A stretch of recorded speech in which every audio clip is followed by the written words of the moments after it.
ఎప్పటికప్పుడు కొత్త సమస్యలు పుట్టుకొస్తుంటాయి. ఆ సమస్యల్ని పుట్టుకొచ్చిన వాటిని పరిష్కరించడం అన్నటువంటిదే బాధ్యత. ఇప్పుడు పౌర విమానయాన శాఖ అది ప్రారంభించిందట, చేసిందట. మొన్నే నేను ఢిల్లీ వెళ్ళి వస్తున్నప్పుడు విమానాశ్రయంలో ఢిల్లీలో వాస్తవంగా నాకు ఫ్లైట్ కంటే ముందు నేను మామూలుగా ఎయిర్‌పోర్ట్‌లకి వచ్చేటప్పటికి దూరంలో కొంచెం దూరం ఉన్నా గూడా ఒక 2 గంటల ముందే ఎళ్ళిపోతా. అది గన్నవరంలో ఎక్కినా, లేకపోతే హైదరాబాద్‌లో ఎక్కినా, ఢిల్లీలో ఎక్కినా ఎందుకంటే దారిలో ట్రాఫిక్ ఇబ్బంది గావచ్చు.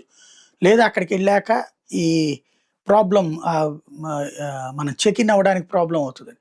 బ్యాగ్ ఇయన్నీ పెట్టుకోవాలి కాబట్టి. ఆ రోజు ముందు ఒక్క బ్యాగే నాకు. కాపోతే నాకు అలవాటేంటంటే, నాకు భుజానేసుకునే బ్యాగ్ తప్ప మిగతాది ఏదైనా సరే అట్ట పెట్టేయడమే అలవాటు. మామూలుగా అయితే నా హ్యాండ్ బ్యాగ్‌ని తీసుకొని వచ్చేయొచ్చు ఫ్లైట్‌లో. అయన్నీ మోసుకొని ఏడ తిరుగుతాంలే అనేసి అక్కడ పెట్టేద్దాం.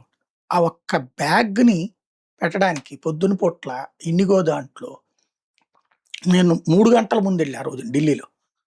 అది గూడా ఢిల్లీలో ఎదురుగుండా లాడ్జ్ ఒకటి తీసుకొనున్నాను ఎయిర్‌పోర్ట్‌కి పక్కనే. ఆహ్, కారులో 5 నిమిషాలు పట్టిందంతే.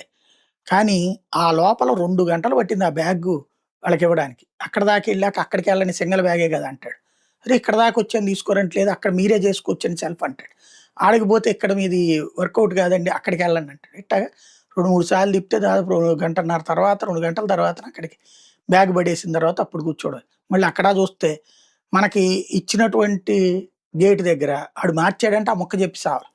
ఎవరక్కడ కనపడట్లేదు. ఏంటమ్మా అని జెప్పి అడిగితే, అక్కడికి మార్చారండి ఆ గేట్ అని. మరక్కడ రాయాలి గదమ్మా అంటే, అప్పుడు రాయడం బిగించేస్తుంది. అట్లున్నాయి విచిత్రమైనటువంటి ఇది.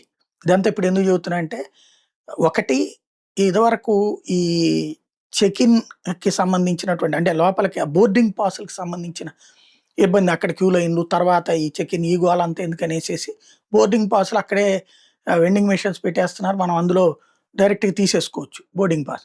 కాపోతే ఆ బోర్డింగ్ పాస్ తీసుకున్న తర్వాత డైరెక్ట్ అక్కడ బ్యాగ్ డెలివరీకి ఒక పాయింట్ పెడుతున్నారు. అక్కడ క్యూలో ఉంటున్నారు. అవే బారులు తీరి ఉంటున్నారు. మళ్ళీ ఇప్పుడు అది గాకుండా ఇప్పుడు అవి కూడా మనం డైరెక్ట్‌గా మనమే డెలివరీ చేసుకునేటటువంటి సిస్టమ్ పెడుతున్నారు. అవి మొన్న ఢిల్లీలో చూసా. కాపోతే సెల్ఫ్ ఆపరేషన్ దగ్గరన సరిగ్గా అర్థమయ్యేలా చెప్పేవాళ్ళు లేక కన్‌ఫ్యూజన్ అవుతున్నారు. ఇప్పుడు అవి విపరీతంగా పెంచుతున్నారట దేశవ్యాప్తంగా ఎయిర్‌పోర్ట్‌లో.